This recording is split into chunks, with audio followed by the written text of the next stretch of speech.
Você certamente já ouviu falar que os Estados Unidos aplicaram a lei Magnitsky contra o ministro Alexandre de Moraes, certo? Mas o que pouca gente sabe é que essa lei tem uma origem trágica, marcada por corrupção, tortura e morte. E tudo começou bem longe do Brasil, na Rússia. Sergei Leonidovich Magnitsky, nascido na cidade ucraniana Odessa, em 8 de abril de 1972. Ele era um auditor que trabalhava para uma firma de advocacia em Moscou, a Firestone Duncan. Um de seus clientes era o Hermitage Capital Management, fundo de investimento estrangeiro fundado por William Felix Browder. Em 2007, autoridades russas invadiram os escritórios do Hermitage Capital e da firma de advocacia Firestone Duncan, onde Sergei Magnitsky trabalhava. A alegação era de que uma das empresas do fundo havia sonegado impostos. O mandado de busca se referia apenas a essa empresa específica. Mesmo assim, os policiais confiscaram documentos, contratos, registros fiscais e selos oficiais de várias outras empresas administradas pelo Hermitage. Isso era completamente fora do padrão, e até então ninguém sabia exatamente o motivo. Meses depois, o motivo ficou claro. Usando os documentos confiscados, um grupo criminoso conseguiu transferir ilegalmente a propriedade de 3 empresas do Hermitage para nomes de laranjas. E não parou por aí.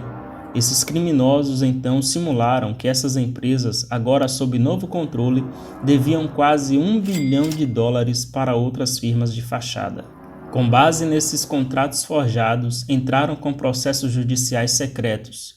Advogados desconhecidos que se diziam representantes do Hermitage confessaram a dívida em nome da empresa e aceitaram as sentenças fraudulentas. Com esses processos vencidos, o grupo alegou que havia pago impostos a mais, e o governo russo devolveu $230 milhões em restituição fiscal para as empresas falsamente lesadas.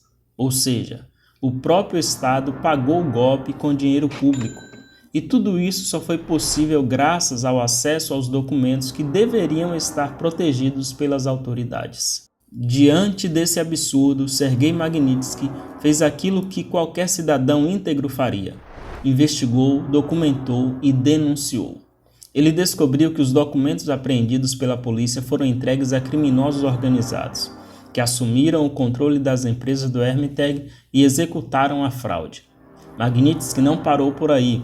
Ele reuniu provas e escreveu relatórios detalhados mostrando como o golpe contou com a participação ativa de policiais, autoridades fiscais e juízes. Seu depoimento entregue formalmente nomeava os envolvidos, inclusive os próprios agentes que haviam comandado a invasão original. O que aconteceu depois? Em vez de abrirem uma investigação contra os acusados, o governo russo prendeu o denunciante. Sim, Sergei Magnitsky foi acusado de cumplicidade na mesma fraude que ele havia exposto. O investigador do caso era justamente um dos oficiais que ele havia denunciado. Magnitsky foi enviado à prisão de Butyrka, uma das mais duras da Rússia. Durante 358 dias, ficou detido sem julgamento. Sofreu isolamento, negação de visitas da família e foi transferido repetidas vezes, dificultando qualquer acesso a tratamento médico adequado. Ainda nos primeiros meses de prisão, ele começou a apresentar fortes dores abdominais. Foi diagnosticado com cálculos biliares e pancreatite. Os médicos da prisão recomendaram cirurgia. O pedido foi ignorado.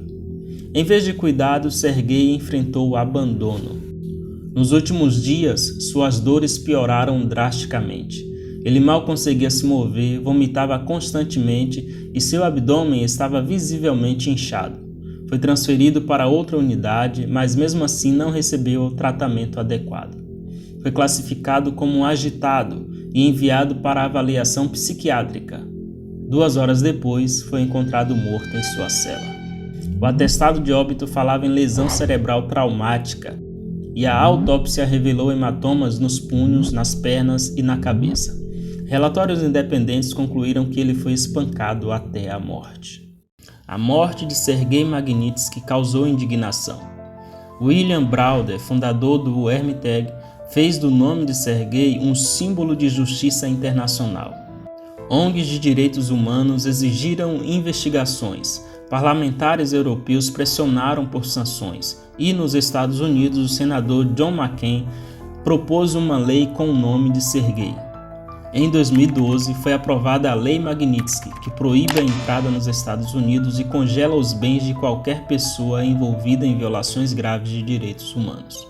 Inicialmente criada para punir os responsáveis pela morte de Sergei, a lei se tornou uma ferramenta global contra a impunidade. Canadá, Reino Unido, União Europeia e outros países passaram a adotar leis semelhantes, ampliando o alcance do que foi conhecido como sanções Magnitsky. A lei foi expandida em 2016 e hoje é usada contra oligarcas russos, ditadores africanos, chefes militares chineses e agora um ministro da Suprema Corte brasileira. A decisão de aplicar a Lei Magnitsky contra Alexandre de Moraes é inédita e polêmica. Críticos dizem que ele está sendo punido por decisões judiciais contra Bolsonaro e seus aliados.